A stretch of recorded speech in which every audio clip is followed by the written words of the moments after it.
tiene que ver, está muy relacionado con la evaluación de daños. A partir de los daños se identifican necesidades y una de las estrategias para cubrir las necesidades identificadas en la evaluación de daños es la planificación e instalación de los albergues, que aseguran dar protección a las familias damnificadas producto del impacto de los desastres. En el proceso de mi ponencia, de mi capacitación, yo invito mucho a la participación de ustedes, haciendo preguntas porque considero que la retroalimentación y las experiencias que ustedes han tenido en su día a día también ayudan a enriquecer el conocimiento. Entonces, yo les voy a pedir que en el momento que yo les pida participación, puedan levantar la mano a través del Meet y les daría el pase para que puedan hacer alguna pregunta, algún comentario, algún aporte o responder alguna de las preguntas que yo voy a ir haciendo. Voy a hacer la presentación de mi ponencia y bueno, espero su participación y espero que estén atentos a la capacitación. Ok, pueden ver la presentación, ¿verdad? Excelente. Bueno, como decía, el tema de hoy es instalación y gestión de albergues temporales. Y ahora se nos viene a la mente rápidamente qué son albergues temporales. Yo voy a presentar una imagen y me gustaría que 3 participantes levanten la mano y me comenten qué es lo que pueden ver en esa imagen. ¿Qué ven ustedes? ¿Qué representan? ¿Qué pueden identificar que se representa en esa imagen? ¿Qué podrían levantar la mano, por favor, 3 participantes? A ver, tenemos... ¿Puedes abrir tu micro, por favor?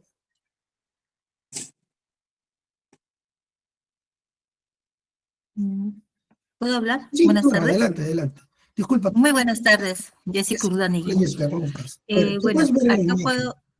acá lo que podemos ver en la imagen es que hay bastantes personas heridas tras un desastre, ¿no? Okay. O puede ser una guerra, en el cual el avión está enviando ayuda, pero de una manera desordenada. Está cayendo sobre ellos, de verdad que no hay un orden, ¿no? Eso es lo que puedo observar. Gracias, Jessica. ¿Alguien más quisiera participar? ¿Alguien más? Sí, dale, adelante. Sí, conforme a la compañera, el avión está trayendo ayuda, en las cuales hay muchas personas, parece es un lugar muy solitario porque no se ve vegetación, no se ve agua, o sea, están necesitando todos esos tipos de necesidades, ¿no? Parece que un lugar desierto, en los cuales la ayuda humanitaria que está llegando les está cayendo a ellos directamente, no está cayendo, digamos, en un lugar donde a todos les ha caído, a todos, eso es lo que se percibe aquí, ¿no?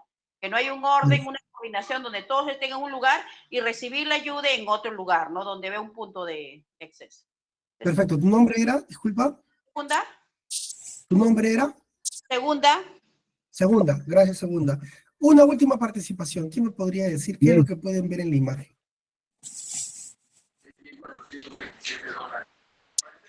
Adelante, por favor. Hola, buenas tardes. Sí. En la imagen se puede apreciar que se envía la ayuda humanitaria de forma desordenada, sin una organización. También se aprecia de que los productos que se envían, son bolsas, no se sabe qué hay y mayormente parece que ya llegan tarde ya, porque todos están muriendo, todos están muertos. Entonces, no es adecuada, no es ordenada y llega a destiempo. Perfecto. ¿Tu nombre era, disculpa? Carlos Calderón. Carlos, gracias. Gracias por la participación. Sí, efectivamente, lo que ustedes mencionan tiene mucho de cierto. Lo que tenemos que tomar como ejemplo de lo que quiere representar esta imagen es que muchas veces creemos que estamos dando ayuda y lo que estamos haciendo es causar daño. Porque hasta para ayudar hay que saber ayudar. No es solamente pensar, tenemos que quitarnos ese criterio que la gente necesita, cargo todo lo que yo tengo y se lo llevo. No necesariamente eso es ayuda. Muchas veces una mala acción de la ayuda humanitaria puede generar más daños de los que ya generaron los eventos Puta por madre, fenómenos qué buena naturales como los interpretación. sismos de gran magnitud, inundaciones, deslizamientos, tsunamis, etc. Entonces, la ayuda humanitaria también es una estrategia que tiene componentes de calidad, de control, para asegurar que la ayuda sea digna y que llegue a todas las personas. Gracias por la participación. A ver, ¿cómo definimos la ayuda humanitaria? La acción humanitaria está constituida por actividades de asistencia, de protección y promoción que se desarrolla de forma imparcial en la respuesta a las necesidades humanitarias resultantes de una crisis. La crisis puede ser de diferentes tipos. Y estas actividades pueden llevarse a cabo como respuesta a un suceso que ya ha ocurrido o para prepararse a acontecimientos futuros o mitigar el riesgo existente. Entonces, cuando hablamos de ayuda humanitaria, ¿de qué estamos hablando? Asistencia, protección y promoción. Y la promoción está relacionada al conocimiento. Entonces, ¿a qué llamamos situación de crisis? La situación de crisis puede estar considerada como eventos de origen meteorológico o geológico.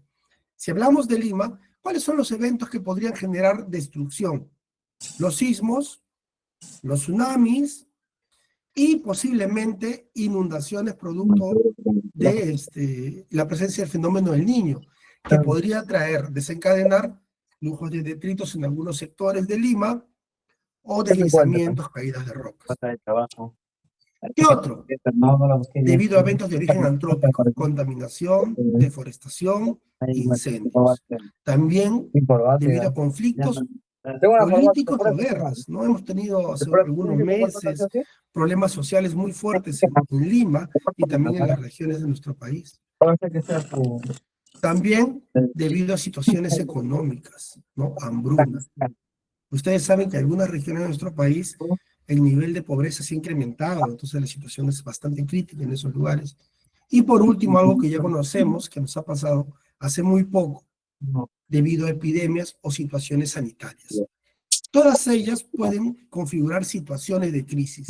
¿Y qué hacemos ante estas situaciones? Los principios humanitarios se basan en 4 elementos fundamentales. El primero es la humanidad. ¿Qué cosa quiere decir la humanidad? El sufrimiento humano debe ser atendido donde quiera que se encuentre. El objetivo de la acción humanitaria es proteger la vida y la salud y también garantizar el respeto de los seres humanos, deber de asistir y derecho a recibir la asistencia. Entonces, nosotros tenemos, cuando somos trabajadores humanitarios y en el trabajo que ustedes van a desarrollar como voluntarios, van a articularse a la respuesta humanitaria, ustedes deben de saber de que la población damnificada tiene derecho a recibir la asistencia. Y dar la asistencia debe ser de forma adecuada, de calidad, asistir bien. Otro es la neutralidad. Todos los actores humanitarios no deben tomar partido en las hostilidades, en las controversias de orden político, racial, religioso o ideológico. Neutrales, todos por igual según su necesidad. Y debe ser imparcial. La acción humanitaria debe llevarse a cabo en función a las necesidades, dando prioridad a los casos más urgentes y sin hacer distinciones sobre la base de nacionalidad, raza, sexo, creencia religiosa, clase u opinión política, ¿no? Son 3 pilares fundamentales y tenemos el cuarto, que es la independencia. Y es que la acción humanitaria debe ser autónoma a los objetivos políticos, económicos, militares o de otro tipo de cualquier agente humanitario que cualquier agente humanitario pueda tener respecto a las zonas donde estén. ¿Esto qué cosa quiere decir? Que nosotros vamos a brindar asistencia humanitaria, tenemos que hacerla, primero, sobre la base de una evaluación de los daños. Segundo, esos daños nos tienen que determinar las necesidades y no todas las personas tienen los mismos tipos de necesidades. Tenemos que saber identificarlas y asistir a todos por igual según esa necesidad, sin discriminación y asegurando una imparcialidad en todo el proceso. Esos son los principios humanitarios. Y tenemos que tener una convicción común sobre estos principios humanitarios. Es un consenso entre organizaciones de apoyo. Entonces, el objetivo es que todos los afectados por desastres tienen derecho a recibir protección y asistencia que asegure condiciones básicas para vivir de forma digna. ¿Qué cosa quiere decir? Que si vamos a darle refugio, tenemos que darle un refugio de calidad a las familias, para que puedan protegerse de la inclemencia del clima, mientras dure la emergencia o a partir de los efectos o los impactos que ésta ha generado. Y para esto también tenemos 3 pilares importantes: el derecho a la protección y a la seguridad, el derecho a vivir con dignidad y el derecho a recibir asistencia humanitaria. Son los 3 pilares fundamentales sobre la convicción común de la respuesta humanitaria. Recuerden, derecho a vivir con dignidad, derecho a recibir asistencia humanitaria y derecho a la protección y a la seguridad. Ahora, ¿qué significan estos derechos? Vamos a verlos. ¿Qué significa el derecho a vivir con dignidad? Quiere decir que todas las personas tienen el derecho a recibir ayuda adecuada en el momento que lo necesitan, respetando sus derechos y sin ser sometidos a afectaciones adicionales a las que ya vivió. Por ejemplo, miren la imagen que está acá al costado. ¿Quién me podría decir qué pueden identificar en esta imagen? ¿Quién me podría decir?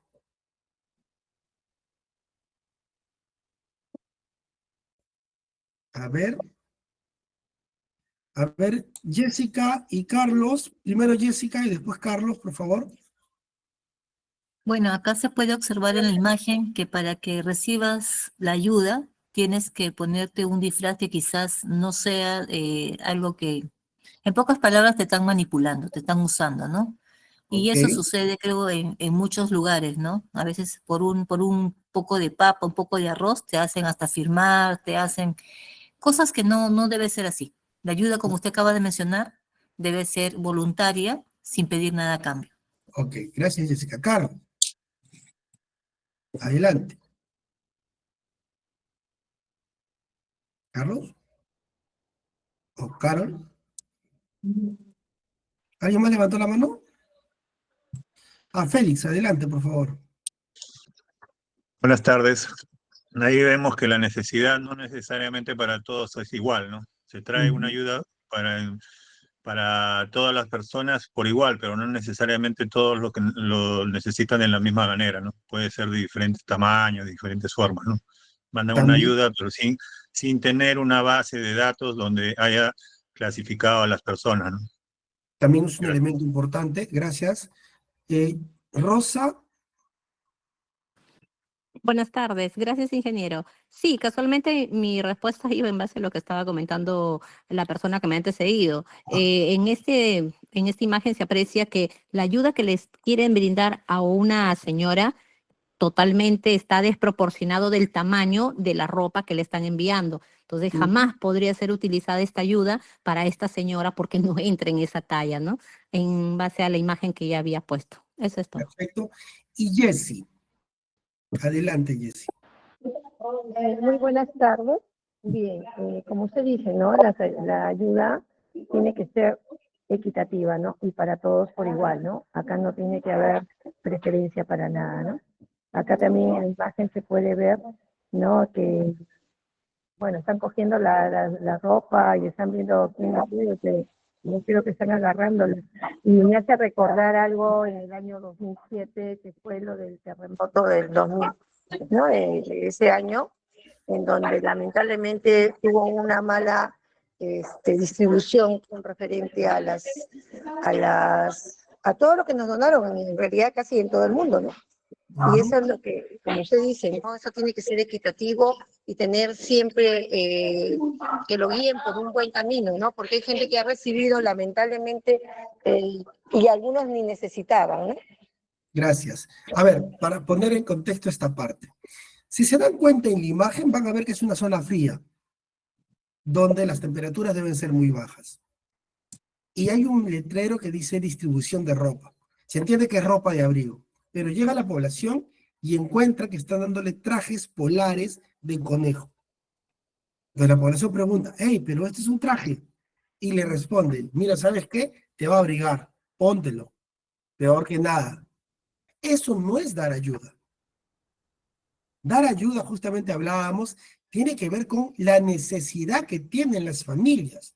Si las familias necesitan frazadas, se les entregan frazadas. Si necesitan ropa de abrigo, se les entrega ropa de abrigo. Pero no es entregar cualquier cosa con tal de solucionar el problema. porque no estamos respetando la dignidad de las personas. Eso es más o menos lo que trata de explicar esta imagen. Luego tenemos el derecho a recibir asistencia humanitaria. Todas las personas damnificadas y afectadas tienen el derecho de recibir ayuda. No se les está haciendo un favor y entonces tienen que sonreírnos porque llevamos la ayuda. Al ser damnificados, tienen derecho a que se les asista y de la mejor manera. A veces los trabajadores humanitarios confundimos eso. Pensamos que estamos haciendo un favor a la gente, pero realmente son necesidades que tenemos que cubrir y por eso es importante que nosotros sepamos cómo actuar, cómo trabajar. He encontrado casos terribles en mi experiencia a nivel del país y también fuera del país en emergencias como el Ecuador o como El Salvador, donde he visto trabajadores humanitarios que prácticamente conminan a la gente a tener que hacer lo que ellos dicen para poder recibir un poco de ayuda, y eso no puede darse. Entonces, tenemos que entender que la población damnificada tiene el derecho de recibir esa asistencia. Y por supuesto, por último, la protección. En todo momento, las estrategias de respuesta humanitaria tienen que estar orientadas a proteger a la población. No podemos exponerlo a daños adicionales a los que ya se generaron producto del desastre. Por ejemplo, en el Ecuador se presentaron intentos de violación de personas porque habían dejado albergues sin protección, sin seguridad. Y las niñas tenían que salir al baño de noche sin luz y se exponían al peligro. Entonces, si yo instalo un albergue y pongo a cierta distancia los baños, por lo menos tengo que planificar una iluminación y pensar en formar dentro de la comunidad que vive en el albergue brigadas para proteger en ciertos horarios. O sea, es parte de la estrategia. El trabajo humanitario tiene que pensar en todos los elementos que requieren las familias para tener condiciones seguras. Y en este caso, protegerse. Ahora hablemos directamente de los temas fundamentales. Vamos a hablar del alojamiento y el asentamiento humano y luego hablaremos del agua, saneamiento y higiene, que son elementos claves dentro de la gestión del albergue. Recuerden, lo que hemos mencionado del derecho a vivir con dignidad, el derecho a la protección y a la seguridad y el derecho a recibir asistencia humanitaria son temas transversales para todo el proceso de respuesta humanitaria, para todo el proceso. El alojamiento es un factor determinante indispensable para la supervivencia en las fases iniciales de un desastre. Más allá de la supervivencia, el alojamiento es necesario para garantizar la seguridad personal y la protección contra las condiciones climáticas, así como para fomentar la resistencia ante los problemas de salud y las enfermedades. Pero, ¿qué es un albergue temporal? ¿Quién me podría decir qué es un albergue temporal? A ver, Félix, adelante. Un lugar que eventualmente se puede utilizar previo al lugar fijo, ¿no? Donde ya se pase la eventualidad o el desastre, ¿no? Es algo Gracias, temporal Félix. nada más, que Perfecto. provisional, digamos, ¿no? Para el primer asistencia a las personas que han sufrido daño. Gracias, Félix. Nis, Buenas tardes. Yo entiendo por albergue temporal, por las últimas clases que hemos tenido, es la primera respuesta que se le podría dar a los damnificados en el momento, para ya, poder después hacer la reubicación correspondiente, pues, ¿no? Dependiendo de los elementos que tenga el estado o el distrito al que ha sucedido ese siniestro. gracias. Ya. Es importante también aprovechar para unificar criterios, porque a veces cuando confundimos los criterios, no tenemos claridad en qué momento debemos hacer qué. La respuesta humanitaria se divide en 3 momentos: la intervención inicial, la primera respuesta y la respuesta complementaria. Yo me imagino que estos temas ya los llevaron. Cuando hablamos de intervención inicial, son las acciones que hacemos nosotros como población, ¿cierto? Organizados en la familia, en la comunidad, para poder soportar los primeros días de la emergencia probablemente, hasta que llegue la ayuda humanitaria, que puede tardar de 24, 48, 72 horas, dependiendo de la magnitud del evento.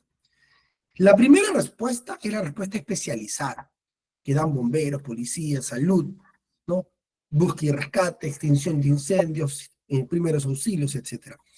Y la respuesta complementaria ya es la que da el Estado, desde sus gobiernos locales, el INDECI, el Estado completamente, las organizaciones humanitarias, la red humanitaria nacional, y ahí están pensando. ¿Por qué? Porque en el primer momento de la intervención inicial, la población tiene que practicar el principio de la autoayuda. ¿Cómo hacemos para poder soportar los primeros días? Porque todos probablemente seamos damnificados, todos, hasta los que van a responder. Pero en ese tiempo que la población está atendiéndose, se están diseñando las estrategias necesarias para poder brindar la respuesta complementaria. Y el albergue temporal es una acción de respuesta complementaria, que si bien es cierto, se puede habilitar en la intervención inicial, lo que hace la población, pero luego, a partir de las estrategias del Estado, tenemos que sacar a la población de esas zonas donde han improvisado algunos espacios a llevarlos a un lugar seguro. Todo eso se le conoce como albergue temporal. El albergue temporal es una ubicación transitoria de damnificados con condiciones seguras y habitables, que tengan servicios y que tengan un abastecimiento asegurado. Miren, para hablar de un albergue, miren todo lo que estamos hablando.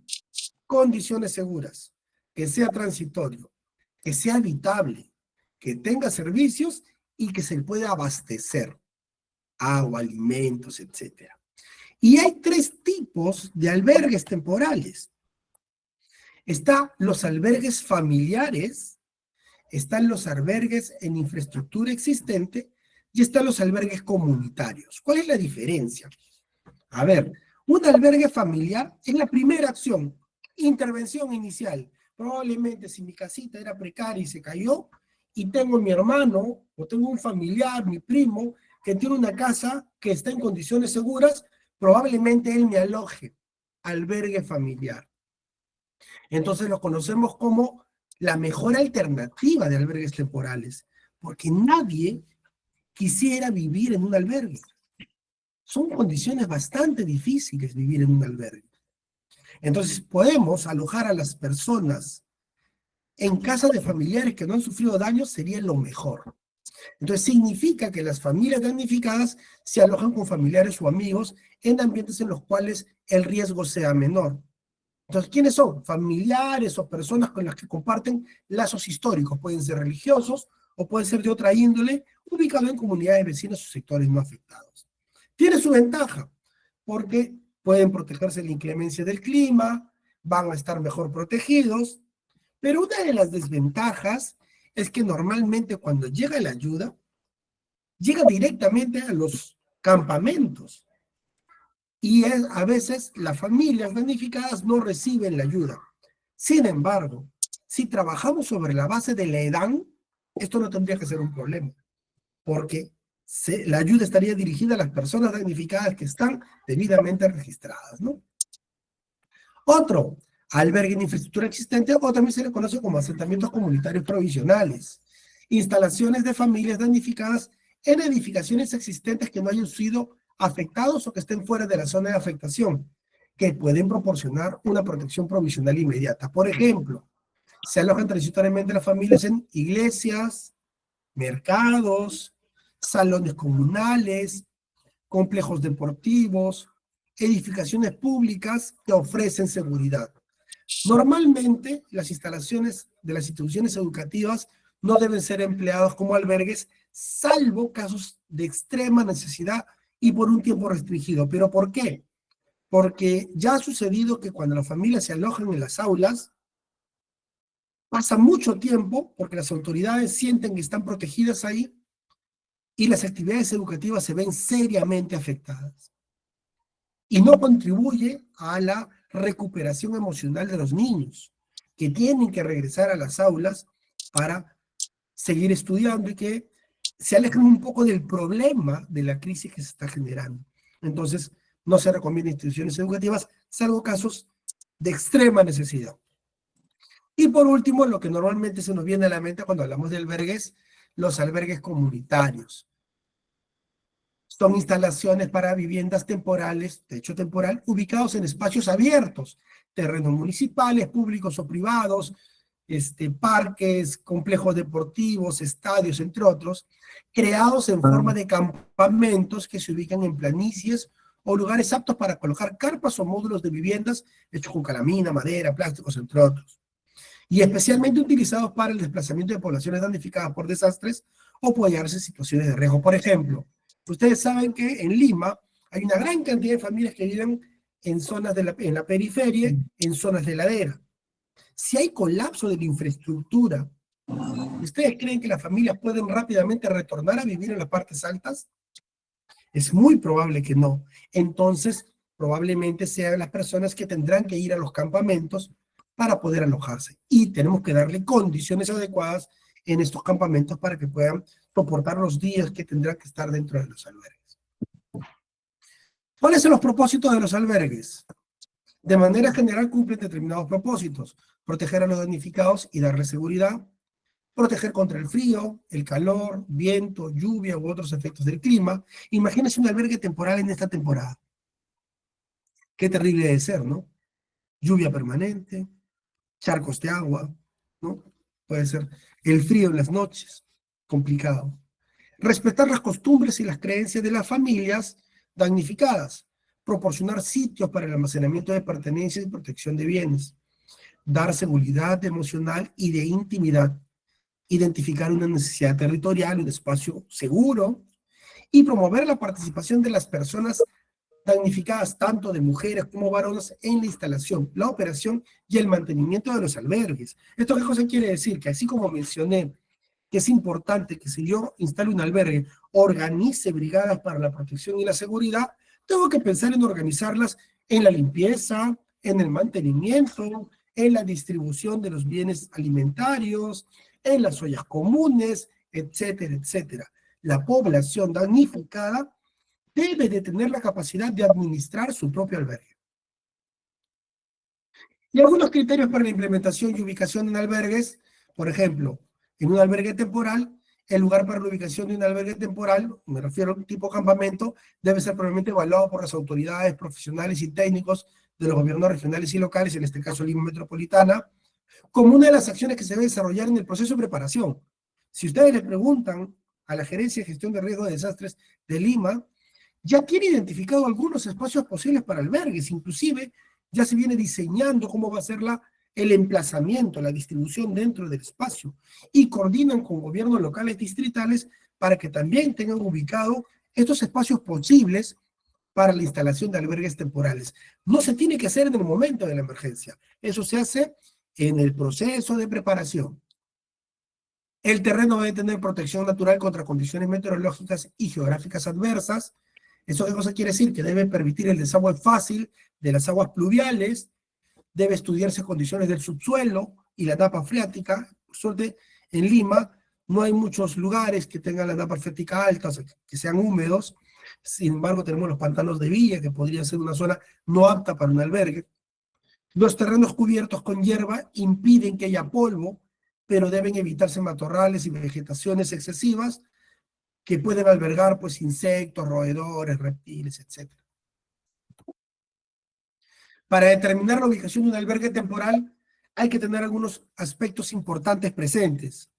Por ejemplo, que no estén cercanas o expuestas al peligro.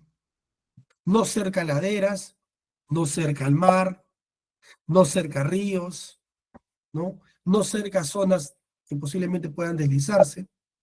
Hay que reconocer las zonas seguras con relación al peligro existente. Si hay ciertos peligros cercanos, ¿cuál es la zona segura donde la población puede evacuar rápidamente? Hay que identificar terrenos en relación a cada uno de los tipos de peligros identificados. O sea, si por ejemplo, estamos hablando de que existe inundaciones, tenemos que buscar zonas alejadas de los ríos, que no necesariamente sería un gran problema si es un sismo. Tenemos que ir pensando por tipo de peligro cuáles son la ubicación de los albergues. No todos los albergues pueden ser utilizados para todos los peligros que existen, en este caso en Lima, ¿no?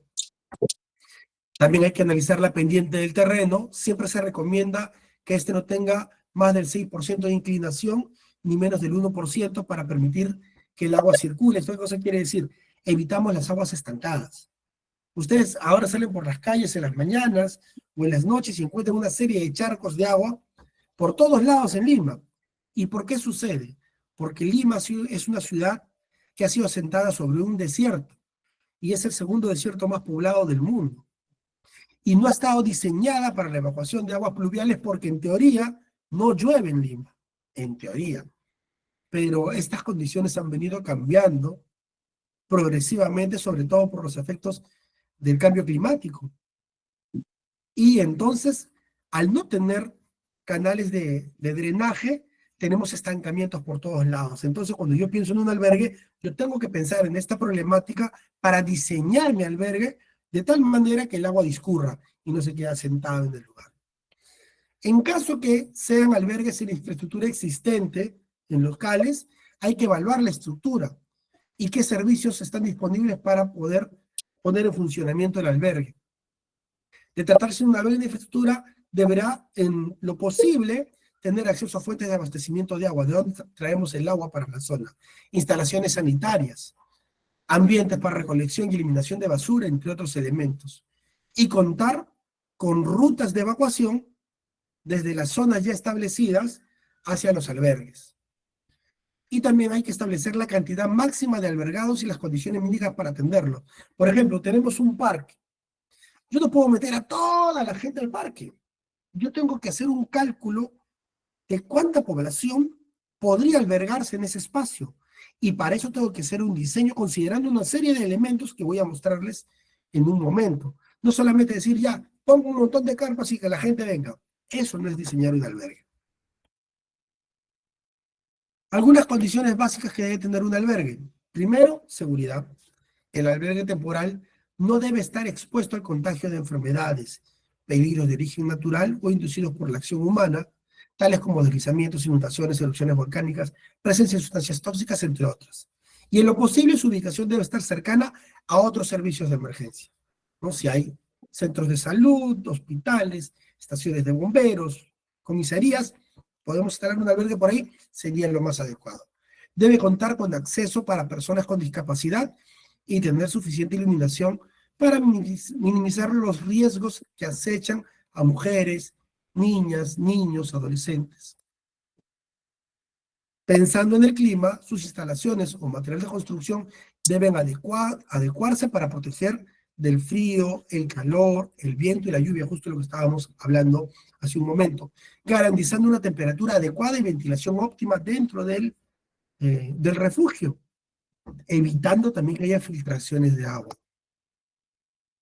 Debe ser de fácil acceso, se debe considerar la facilidad de acceso a vías de comunicación, centros de trabajo, centros de abastecimiento, capacidad de los damnificados para desplazarse a sus viviendas afectadas para realizar labores de acondicionamiento con el fin de reiniciar su vida diaria, y es posible también considerar que estén próximos a rutas de evacuación. Por ejemplo, una persona que vive en, no sé, en Canto Grande, y que le digan que tiene que trasladarse hasta Las Flores para poder estar en un albergue. Eso no va a pasar, la gente no va a ir. Por eso es importante identificar albergues cercanos a la zona donde han sido afectados, para que ellos puedan tener un acceso rápido también a los lugares donde antes vivían. Y infraestructura. Se requiere tomar en cuenta que la infraestructura permita, por ejemplo, conocer el estado de las cañerías, de los desagües, de los sistemas de iluminación, de las aguas servidas, la cantidad de damnificados que pueden ser albergados, etc. Entonces son condiciones importantes que tenemos que analizar, ¿no? Las tres primeras con relación a un campamento y la última a infraestructuras existentes. Ahora, ¿cuánto es el espacio adecuado? ¿Cuáles son los elementos que yo debo considerar para planificar la instalación de un albergue? En el marco de las normas mínimas de esfera, que son las normas humanitarias, que deben de considerarse como estándares mínimos para poder atender a las familias damnificadas, en la planificación de un albergue se debe considerar algunos temas importantes. Primero, que tenga una superficie cubierta mínima de 3.5 metros cuadrados por persona. Por persona. ¿Qué cosa quiere decir? Yo planifico el albergue y estoy planificando el espacio donde se van a alojar las familias. El área que yo tengo que considerar para poner el módulo temporal o la carpa, como lo que se tenga, Tiene que calcularse sobre la base de un mínimo de espacio cubierto por persona. ¿Y qué nos dice la norma? 3.5 metros cuadrados. ¿Qué quiere decir? Que si yo tengo familias de 5 integrantes, ¿cuál será el espacio que yo tengo que considerar para la planificación del albergue? ¿Quién me podría responder? 17 metros 50. Exactamente, 17 metros 50. Normalmente, ¿qué hacemos? Planificamos 3 por 6, 18 metros cuadrados. ¿Cumplo con la norma? Cumplo con la norma. Es un elemento importante. Gracias. Segundo, los módulos de vivienda deben estar separados como mínimo 2 metros uno del otro. Normalmente, ¿qué ponían? Las carpas pegaditas, pegaditas, pegaditas. Eso no debe hacerse. En la planificación de mi albergue, yo tengo que planificar una separación que se conoce como línea de cortafuego, para evitar la propagación, pero también para proteger la intimidad de las familias. 2 metros entre los módulos. Luego también tengo que considerar separar bloques o números de módulos, ¿no? Para que no estén todos hacinados, y el espacio entre bloques debe ser de 3 metros. ¿Qué cosa quiere decir? Pongamos que yo pongo una batería de 9 módulos. 3, 3, 3. La separación entre los módulos, 2 metros. Pero frente a frente, 3 metros. Y 3 metros a los lados. Y luego otro bloque. Y luego otro bloque después de 3 metros. Tengo que considerar espacios para la instalación de puntos de abastecimiento de agua, donde se va a almacenar el agua para que reciban las familias, dónde se van a instalar las letrinas o los baños químicos, cuál va a ser su ubicación, duchas, lavaderos, espacio para recojo de residuos sólidos, entre otros. Todos esos espacios yo debo de planificarlos antes de instalar mi albergue. Y si los planifico en la preparación, como les decía, que ya Lima Metropolitana viene trabajando, excelente, porque simplemente ya mando la cantidad de materiales que se requiere para instalar el albergue y según mi planificación, solamente lo instalo. Hay que considerar una zona de recreación para niños y adultos, y esto es necesario para el bienestar emocional y mental de las personas. Y se recomienda cercar el área para dar mayor protección a los habitantes, sobre todo a los niños. ¿Se acuerdan el ejemplo que les daba de Ecuador, donde cualquiera entraba? No puede pasar eso, ¿no? Este es el diseño de un albergue que se hizo en el distrito de Íllimo por el fenómeno del niño costero. Si se dan cuenta, voy a poner el puntero para que se note mejor. Esta separación tiene 2 metros. 2 metros. 2 metros. Y acá hay una separación más grande. Y aquí viene otro bloque. La frontera, si se dan cuenta, los módulos se miran. Nunca se debe planificar un albergue que le dé la espalda al otro. Un módulo que le dé la espalda al otro. Siempre es importante que los módulos se miren entre ellos. Por supuesto que no estén frente a frente las puertas, sino en diagonal, por un tema de privacidad, pero por seguridad siempre tenemos que saber cuál es la situación de las familias que están en el albergue. Esta separación, 3 metros. Aquí los módulos se dan la espalda y la frontera mira al otro lado. Y aquí se dejó un espacio de 7 metros. ¿Por qué tan grande? Porque entraban los camiones con la ayuda, entraban los cisternas, estaba el camión recolector de basura, y acá tenía un espacio de recreación. En este lado estaban duchas, baños, lavaderos, 2 baterías. ¿Por qué?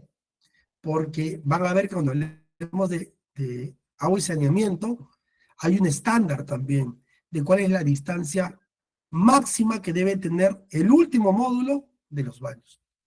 Pero si yo tengo esto planificado en la preparación, en la respuesta solamente vengo e instalo, porque aquí me va a permitir tener hasta la cantidad de materiales que debo de tener por cada uno de los albergues.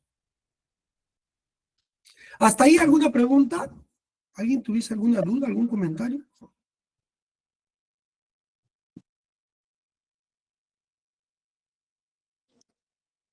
¿No hay dudas? Continuamos entonces.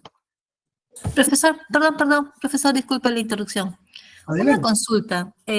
Yo vivo en Ladera, a espaldas de la uni.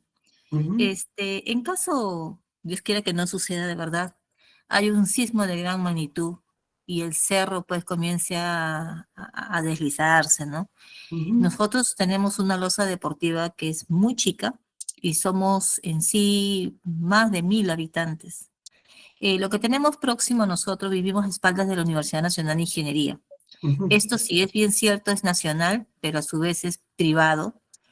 ¿Qué podríamos hacer? ¿Dónde armaríamos las carpas? ¿En la vía pública, en la pista, dentro de la uni? ¿Dónde podría ser? Gracias. Gracias por la pregunta. Dentro de la UNI no lo creo, porque tendría que tener una autorización para ingresar. Yo creo que ustedes son de el RIMAC, San Martín de Porres o Independencia. Independencia, bueno, al costadito del Río. Claro, está pegado. Independencia, ¿cierto? ¿Qué es la zona del Volante de esa zona? Somos de Villa El Carmen. Villa El Carmen, ya. Que está más próximo allá, a la UNI. Sí. Perfecto. La tendencia, como te digo, siempre va a tener que ser bajar. Es probable que las vías metropolitanas, que son más anchas, o las alamedas, sean las que van a tener que ser utilizadas. Si hay unas losas deportivas en la parte alta, lo que hay que ver qué tanto es el nivel de exposición a las caídas de rocas. Si están muy cercanas a las laderas, probablemente no sea un buen espacio para un albergue. Entonces la tendencia tendría que ser bajar. Lo que habría que coordinar con la Municipalidad de Independencia, qué zonas podrían ser propicias para la instalación de módulos temporales, si es que ya no lo han considerado. Lo importante es que esta ubicación no debe estar tan alejada de la zona donde ustedes viven actualmente, porque es probable que la gente prefiera estar expuesta al peligro arriba que irse pues a 5 kilómetros de donde están, ¿no? Entonces, yo recomiendo de que debe haber un líder, un representante de su organización de vivienda que se acerque a la oficina de gestión de riesgos, porque toda organización puede participar en la plataforma de defensa civil debidamente reconocida y plantear la problemática y conocer cuál es la estrategia que ya está considerando la municipalidad. Y si no la tiene, hay que establecerla. Ahora que vivimos en paz, ¿no? Es importante eso. Pero a la propiedad privada no podemos ingresar, a menos que haya un convenio con la UNI, que la UNI diga, voy a dar este espacio para instalación de un albergue. Si eso lo hace, perfecto. Si no, es recomendable que no. Ok, ¿alguna otra pregunta? ¿Carlos? Sí, profe, una consulta es, Arturo, por favor. ¿cuántas Arturo, familias entran en una carpa? ¿cuántas familias ¿Aló, entran me en una escucha? carpa? Sí, ¿Me escucha? ¿Cuántas exacto. familias entran en una carpa? Los módulos deben ser por familia. Carpa o módulo por familia. No se puede poner Oh, más familias dentro de una carpa. Y debe tener como mínimo atender el número de integrantes. Por ejemplo, si mi familia es de 8 personas y mi carpa mide 18 metros cuadrados, le tendrán que dar 2 carpas. Porque debe respetarse el mínimo, 3.5 metros cuadrados por persona. Va a ok, tener, profe, gracias. va a tener que ver mucho con la cantidad de integrantes. Listo, Carlos, gracias. ¿Alguna otra pregunta? Si no, para avanzar. Ahora vamos a responder un poco más estos temas que mencionó Carlos. Techo temporal, espacios vitales cubiertos. Es la provisión de materiales y diseños para vivienda temporal a familias afectadas que les permite instalar un módulo básico en una zona segura. ¿Qué te consideramos? Cada familia afectada dispone de un espacio vital cubierto en emergencias. Cada familia. Recuerden bien eso. Y esto responde justo a la pregunta de Carlos, ¿no? Una familia por cada módulo. Y va a depender mucho de la cantidad de integrantes. Todas las personas afectadas por el desastre disponen de una superficie cubierta mínima de 3.5 metros cuadrados por persona. Entonces yo tengo que hacer mi cálculo sobre la cantidad de integrantes de la familia. Y se debe promover el uso de soluciones de alojamiento y de materiales que son conocidos para la población afectada, y cuando sea posible que sean cultural y socialmente aceptables y sostenibles. A veces, lo que primero tenemos a la mano son las carpas. Rápido llevamos las carpas, las familias se alojan, pero si se dan cuenta, en zonas donde hay mucha humedad, mucha precipitación, Las carpas se humedecen. ¿Pero qué me permite haber entregado una carpa? Que yo pueda planificar la instalación de otras condiciones mucho mejor para las familias damnificadas. Yo recuerdo cuando fuimos al terremoto de Sauce en el año 2020, creo que fue, en la selva, en San Martín, se entregaron carpas a las familias, pero en coordinación con el INDECI instalamos módulos temporales en la plaza de Sauce para que las familias salgan de las carpas y se vayan a los módulos. ¿Por qué? Porque se imaginará que la cantidad de lluvia que hay en la zona no permitía que las carpas se mantengan en pie por el peso del agua. Uno. Y segundo, el calor dentro de la carpa, en la selva, era insoportable. Entonces permitió dar un espacio cubierto temporal hasta que se pueda planificar un albergue con mejores condiciones. Eso es importantísimo. Por ejemplo, acá hay unos diseños de módulos. Estos son en base a listones de madera, cuartones de madera, para poder hacer la estructura y luego se reviste, ¿no? Algunos elementos pueden ser el triplay, el tablero OSB, techos de calamina, etc. Condición de la vivienda temporal. En climas cálidos y húmedos se debe dar mayor ventilación posible y protección de la luz solar. Puertas y ventanas al norte y sur. Y en la costa y sierra, preferiblemente con dirección al norte por factores de viento. En climas fríos y secos, construcciones pesadas, capacidad térmica alta, con ventanas pequeñas. En estructura liviana, ventilación de fácil control. No se vaya a entrar el viento y levante el techo. Y en climas fríos, ventilación mínima y aislamiento del piso. Se le pueden poner colchonetas, tablones, etc. También tenemos que ver la ubicación y la distribución. Y algo ya habíamos mencionado anteriormente. Con respecto al área física, la ubicación de los módulos o las carpas deben tener una separación cortafuegos de privacidad. Y hay que uniformizar el trazo de los pasajes. No puede estar por aquí, por acá, por allá instalado. Tenemos que hacer una especie de damero, dependiendo mucho del espacio que contamos también. 2 metros entre módulos, 3 metros entre calles. Tenemos que considerar vigilancia y seguridad. En lo posible, que las familias estén agrupadas. Por ejemplo, si hay damnificados y son familiares, tratar de que las familias estén cercanas para que puedan ellos ayudarse entre sí. Y áreas específicas, considerar cocina, ollas comunes, comedor, tópico, almacenes, entre otros. También se debe complementar la distribución de materiales de abrigo, vestido, calzado y ropa, frazadas, mantas, camas, colchones, mosquiteros, entre otros, y ropa para párvulos e infantes, y otros elementos importantes que se puedan considerar sobre la base de su necesidad. Recuerden que toda la ayuda humanitaria tiene que estar diseñada sobre la base de la necesidad de la población damnificada. Esta es una imagen que la pongo como referencia. Tengo acá una observación en la imagen, se las voy a mostrar, pero algunos elementos son importantes. Por ejemplo, si vemos el punto 1, es un punto de acopio de residuos, y si se dan cuenta está fuera del albergue, y puede ubicarse a más de 100 metros o menos de 50 metros del albergue, para que los olores no ingresen al albergue, y tenemos que considerar también por dónde corren los vientos. No vaya a ser que el viento venga y haga que los olores entren al albergue.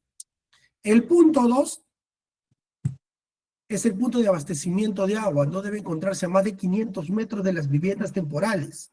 O sea, si la gente tiene que caminar demasiado para recoger el agua, va a buscar agua por otros lados y probablemente encuentre condiciones inseguras en el agua y eso puede traer enfermedades. El punto 3, se debe considerar un espacio de almacenaje para la organización de la ayuda humanitaria que llega al albergue. Esto ayuda a un mejor control y distribución de los bienes. Y el área 4 es un área de preparación de alimentos. Y se habilita en caso de que la población decida que la mejor forma es tener ollas comunes. Porque también puede ser que la gente prefiera preparar sus propios alimentos. ¿Qué más debemos considerar? 2 metros entre módulos, 3 metros entre calles, una zona de recreación para que puedan distraerse los niños inclusive los adultos, y esto contribuye al bienestar emocional y mental, y se recomienda que el albergue esté cercado. ¿Cuál creen que es la observación que tengo yo en este dibujo? ¿Quién me podría decir? Ya lo mencioné anteriormente. Félix, adelante.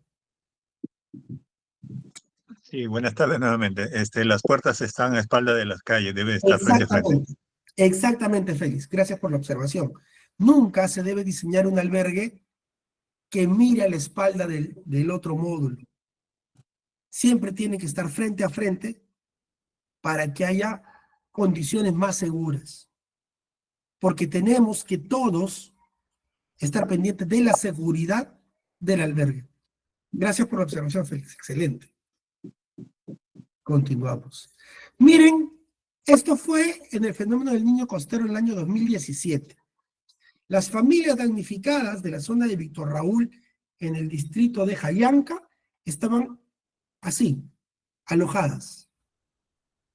No había espacios adecuados para construir un albergue temporal. Y entonces vivían así, en este albergue que se instaló. ¿Ustedes creen que son las condiciones más adecuadas? ¿Qué opinan ustedes? Para una zona donde el problema estaban permanentes las lluvias y el calor es tremendo. ¿Qué creen? No, No, no. Y entonces, ¿podemos mejorar esa condición? ¿Sí o no? Y miren, sí, sí se puede mejorar. ¿qué les parece ahora? Mejor por el tema de los techos, por las lluvias. La seguridad, las condiciones climáticas, protección a los niños. En el medio, su batería de duchas, baños al frente, agua. O sea, nosotros tenemos que pensar que las familias damnificadas son como nosotros. Y así como nosotros quisiéramos recibir ayuda, ellos tienen que recibir la ayuda. Son personas que tenían sus bienes y lo perdieron por un fenómeno natural que generó destrucción. Y entonces tenemos que darle las mejores condiciones para que puedan soportar todo el tiempo que necesitan para que se vayan recuperando. Y luego, ¿qué hacen las familias? Una vez que ya se recuperaron y tienen condiciones mejores y pueden ir a un lugar seguro, pueden llevarse su módulo y comenzar nuevamente, que a veces es lo más difícil. Entonces es importantísimo una adecuada planificación. ¿Preguntas hasta ahí? ¿Alguna duda? ¿No? Buenas tardes, Sí. Romero. Una pregunta. ¿Nos puede Vale. emitir la normativa relacionado a lo que está explicando la clase, los albergues, ¿no? Por favor. La Gracias. normativa. Existe una guía para la instalación de albergues elaborada por el INDECI, que es con la que se trabaja en el país, pero existe el manual Esfera, que es la norma mínima para la respuesta humanitaria, que establece el capítulo de albergues, el capítulo de agua y saneamiento, el capítulo de salud y el capítulo de seguridad alimentaria. También es importante mencionar que dentro de los lineamientos y dentro del Plan de Operación de Emergencia Nacional se establecen los estándares para la respuesta humanitaria en materia de albergues. Entonces, esa es la norma actual. No existe un lineamiento nacional per se para lo que es instalación de albergues, pero está la guía del INDECI, que sí está aprobada por el INDECI. Ahora iremos al capítulo de abastecimiento de agua. Lo primero que tenemos que ver es acceso al agua y la cantidad disponible. En caso de emergencias, todas las personas deben tener acceso seguro y equitativo al agua en cantidad suficiente para beber, cocinar y realizar su higiene personal y doméstica. Y los puntos de abastecimiento de agua públicos deben estar lo suficientemente cerca de los albergues y zonas de refugio para que puedan disponer del servicio. Entonces, para poder brindar una respuesta humanitaria en materia de agua y saneamiento en albergues, lo primero que tenemos que conocer es cuáles son las fuentes de agua apropiadas, considerando la cantidad disponible y el impacto medioambiental de las fuentes. Luego, establecer las prioridades y suministrar agua para satisfacer las necesidades de la población afectada Y por último, calcular cuánto de agua necesita. A ver, ¿ustedes han pensado cómo va a ser el abastecimiento de agua en Lima si ocurre un desastre o un sismo de gran magnitud? ¿Saben cómo va a funcionar? ¿Quién podría decirme qué ha pensado sobre este tema? Va a A ver, escasear, va a Carlos. ser un caos. A ver, Carlos, adelante. No va a haber agua potable, va a tener que ser por cisterna, porque Sedapal van a haber tuberías rotas, aniegos, los desagües también se van a salir. Perfecto. Miren, Sedapal tiene un procedimiento. Si ocurre un sismo de gran magnitud, se cierra todo el sistema de abastecimiento de agua, se cierra. Y van a iniciar un procedimiento de evaluación del estado de los pozos que tiene Sedapal. Sedapal tiene aproximadamente 400 y pico de pozos en Lima. Y según sus estudios de riesgo, aproximadamente 136 pozos podrían quedar operativos. Podrían, eso no es una certeza. Entonces, el agua se va a distribuir desde los pozos. Uno, los reservorios que se hayan quedado en pie, que va a ser por muy pocos días. Las líneas primarias, que son las líneas que tienen un diámetro que está más o menos en 3,5 metros o 2 metros, donde al cerrar los sistemas se van a quedar como tanques, como cisternas enterradas de agua y que van a ser distribuidas, se puede identificar, van a ver en la ciudad que existen hidrantes de color amarillo. Este hidrante de color amarillo es la representación de que existe ahí una línea primaria y que va a ser un punto de distribución de agua en emergencias. Eso lo va a poner a disposición. ¿Cuándo? Probablemente a partir del tercer, cuarto día. Va a ser progresivo, no va a ser inmediato. Entonces la población tiene que estar organizada para poder ver cuáles son las fuentes de abastecimiento de agua los primeros días. Pero pensando en el albergue, lo que se va a hacer es calcular, y como Sedapal va a racionar el agua, o sea, en su cálculo de Sedapal, para que pueda alcanzar los primeros días de la emergencia el agua de los pozos, su cálculo es de 4 litros por persona por día. Sin embargo, la norma mínima establece que se requieren 15 litros por persona por día.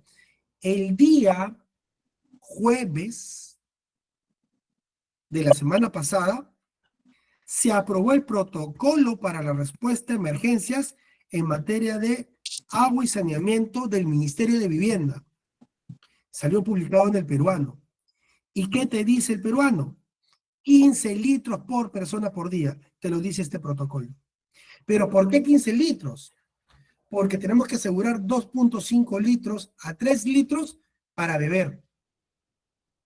2 litros a 6 litros para la higiene básica. 3 litros a 6 litros para cocinar. Entonces, en un primer momento tendríamos una necesidad de 7,5 litros que tendríamos que ir alcanzando progresivamente los 15 litros por persona por día para que la población esté atendida con agua potable. Eso son los estándares y esto también ya se aprobó.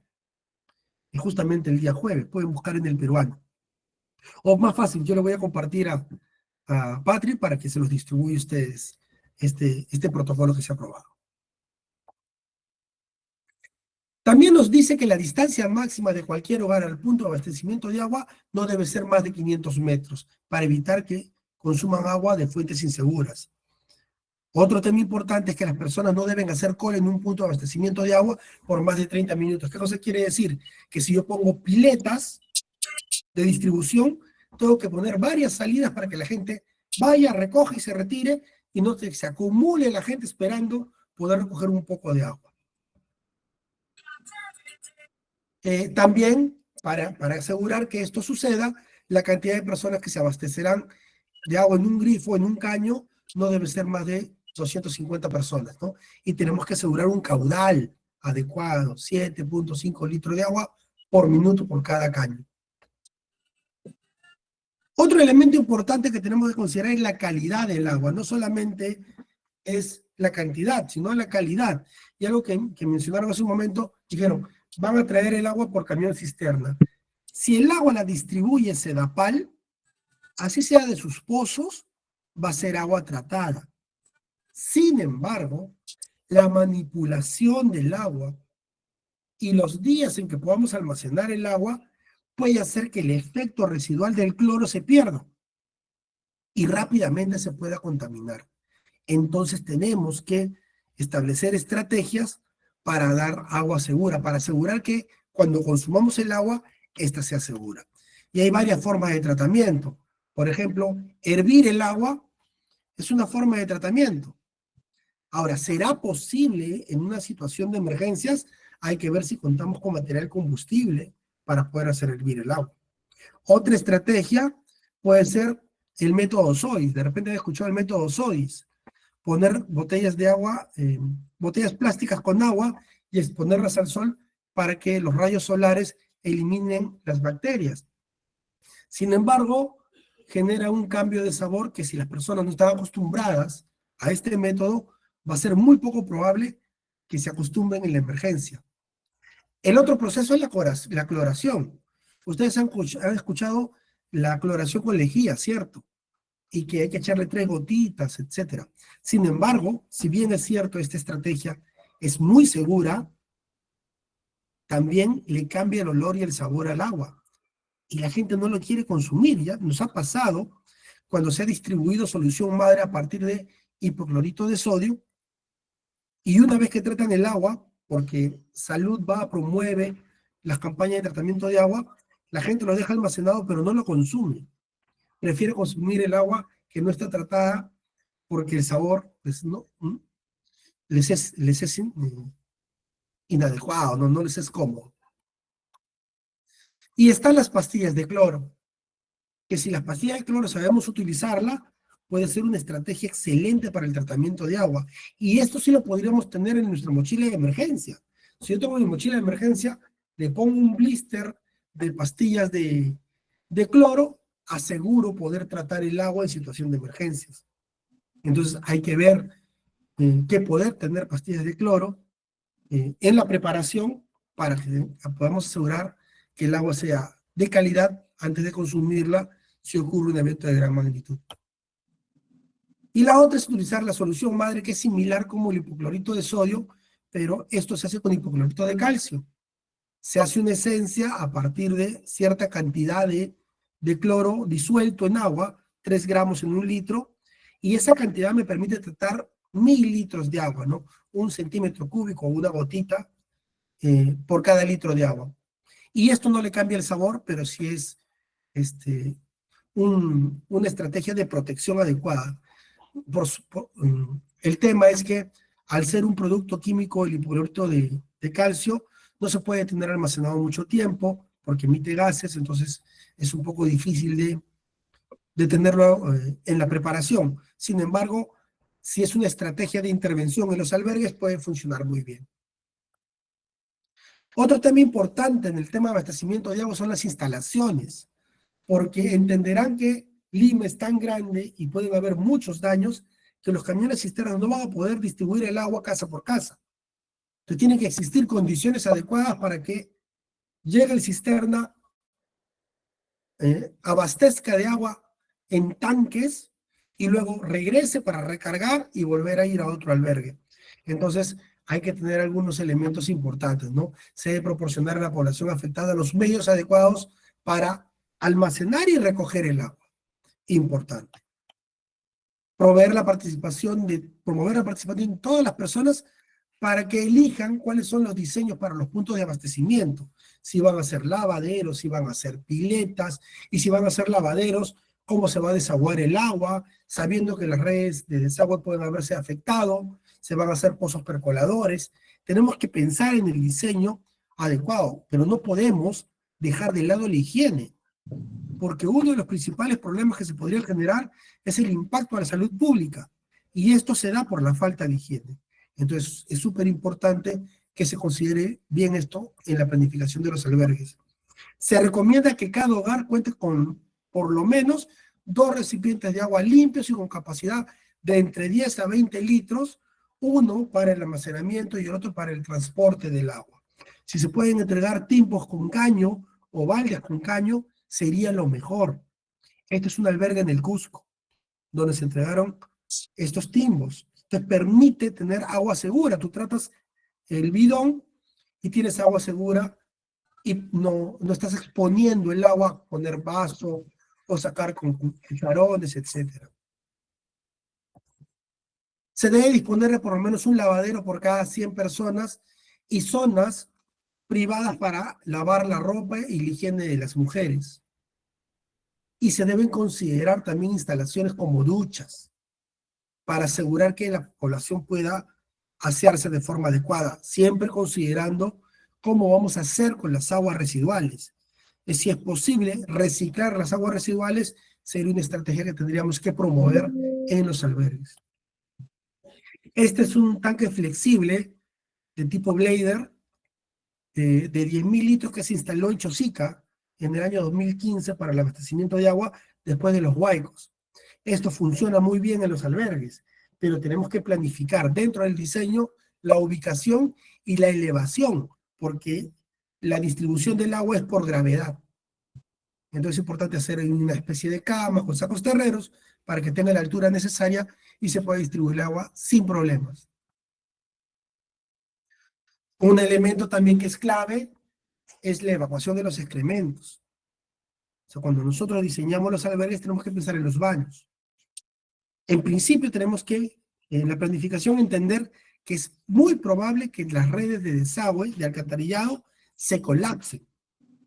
Y entonces tenemos que ver cuáles son las estrategias más adecuadas. Las personas deben de disponer de retretes adecuados y aceptables que estén ubicados suficientemente cerca de las viviendas para permitirles acceder a ellos de forma rápida y seguro en cualquier momento del día y la noche. ¿Se acuerdan del ejemplo que les mencioné de Ecuador? También pasó en Iquitos, justamente por esta situación. En Iquitos no se podía construir letrinas porque los niveles de agua de la tapa freática son elevados y no se pueden contaminar las fuentes de agua, así que se buscaron zonas en los cerros cercanos donde se instalaron ahí los baños, pero ninguna iluminación. Y en la primera semana sucedió un caso terrible de un ataque a una niña. Entonces es importante que todas estas condiciones las tengamos pensando en la planificación. Los retretes están diseñados y construidos y ubicados de tal manera que cumplen las siguientes condiciones. Pueden ser utilizados con toda seguridad por todos los sectores de la población, incluyendo los niños, las personas con edad, las mujeres embarazadas y las personas con discapacidad. Deben estar ubicados de manera que se reduce al mínimo las amenazas contra la seguridad de los usuarios, especialmente las mujeres y las niñas, durante el día y la noche. Son suficientemente fáciles de utilizar y mantener limpios y no presentan un peligro sanitario para el medio ambiente. Esto es clave, porque a veces se les ocurren hacer diseños de letrinas tan complejos que la población prefiere no utilizarlos por no tener que darle mantenimiento. Entonces tienen que ser simples, de fácil mantenimiento.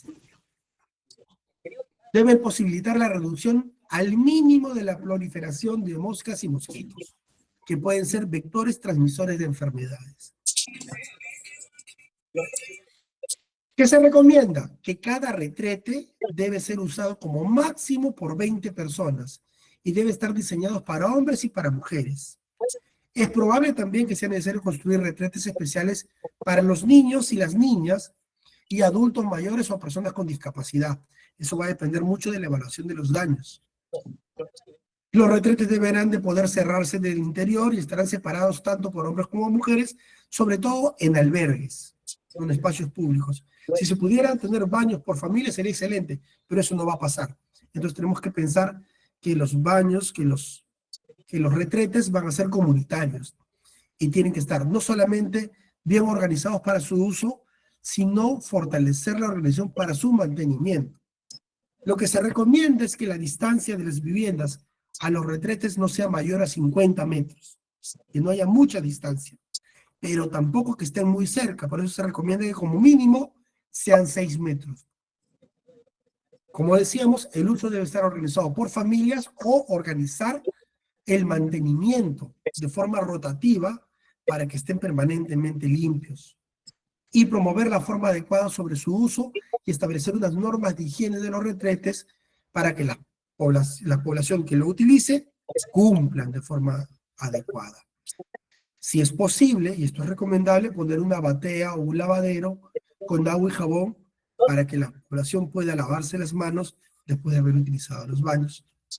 Y hay que recordar que el inadecuado mantenimiento de los retretes puede convertirse en un problema de salud pública y tenemos que estar pendientes de el adecuado uso y el adecuado mantenimiento para que esto no suceda. Hay diferentes tipos de retretes, que son soluciones que se plantean.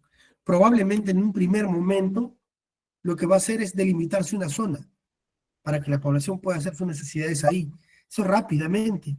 Pero luego tenemos que ir pensando en cómo vamos a dar soluciones. Probablemente las letrinas de tipo zanja sea una sustitución en la primera fase.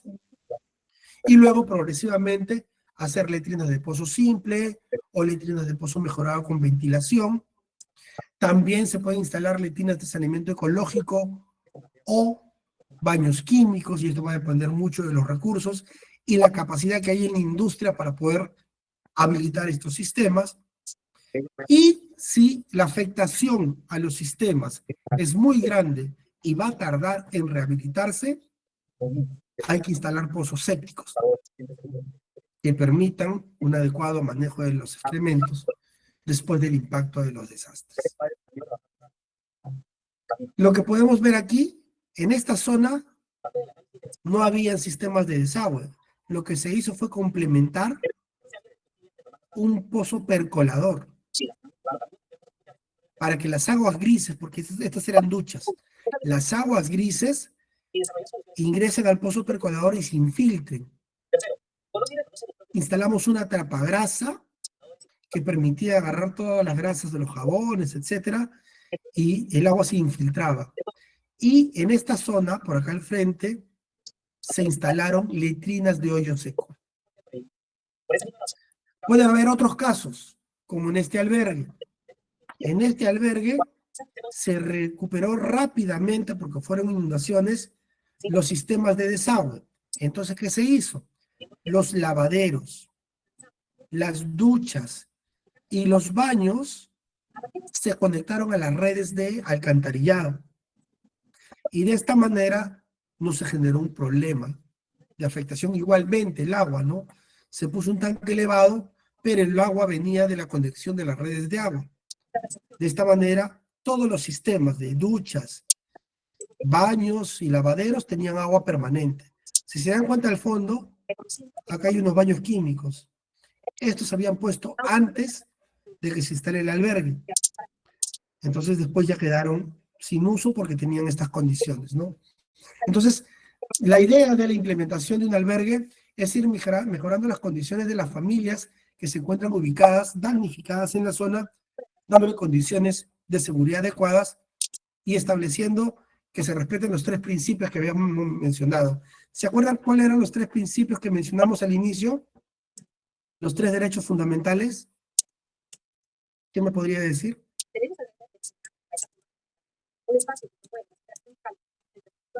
¿Alguien se acuerda? Los 3 derechos fundamentales que tenemos que establecer como convicción común. Félix, adelante. Sí, humanidad, neutralidad, imparcialidad. Ya, ese es el imperativo humanitario. Pero recuerda que el imperativo humanitario establece derechos. Derecho a... Que todos, perdón la interrupción, que todos deben ser tratados por igual, sin distinción de color, raza, Ya, pero ahí país. hay un derecho, ¿recuerdan? Derecho a vivir con dignidad. Con dignidad. Derecho. El otro derecho era derecho a recibir asistencia. La ayuda Asistencia humanitaria. Y el tercer Protección y derecho, seguridad. la protección y la seguridad. ¿Ustedes creen que en este albergue se está atendiendo de forma digna a las familias o no? ¿Qué dicen ustedes en la imagen? Sí, en el albergue, sí. ¿Habrá protección y seguridad en ese albergue o no? ¿Qué dicen ustedes? Sí, por supuesto. ¿Y estarán recibiendo asistencia humanitaria o no? Sí. Sí. Módulos adecuados, agua, duchas, lavaderos, baños. Entonces, cuando nosotros hablamos de un albergue, tenemos que pensar que esos 3 derechos tienen que ser tomados en cuenta desde la planificación hasta la implementación.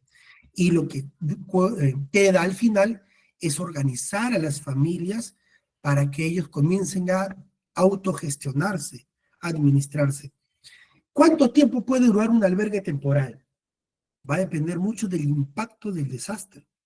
Estas familias perdieron su terreno, no tenían dónde regresar. Este terreno tenía un propietario, era una chacra, que el propietario la cedió en calidad de préstamo por 1 año para que las familias puedan recuperarse y luego buscar un espacio donde vivir. La condición era que le habilitemos el terreno.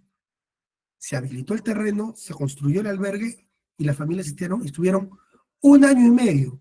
Los 6 meses después negociaron con el propietario y el propietario les cobró un precio mínimo por el uso del terreno.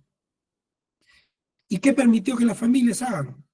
Que en el año y medio pudieron conseguir otro espacio, compraron el terreno y pudieron trasladarse. Y así sucede. En el caso de Lima va a ser diferente. Y es muy probable que muchas zonas de laderas que están en zonas de mucha pendiente no puedan regresar a esa zona. Y entonces van a tener que plantearse estrategias de reasentamiento después de la ocurrencia de un sismo de gran magnitud. Pero lo que tenemos que pensar primero es cómo darle condiciones seguras a esas familias que van a resultar damnificadas producto del desastre. Y con Profesor, perdón la interrupción nuevamente. Sí. Hablando así sinceramente, ¿usted cree que para las personas que vivimos lejos de Lima, lejos de todo el centro, se podría decir, y no solamente hablo de Independencia, sino lugares más lejanos, la ayuda humanitaria llegue con tiempo, llegue el agua, llegue todo este tipo, o todo lo que usted está mencionando en estos momentos? La ayuda tiene que llegar. Va a tardar, probablemente, sí, va a tardar, pero la responsabilidad de la ayuda humanitaria va a recaer en los gobiernos locales.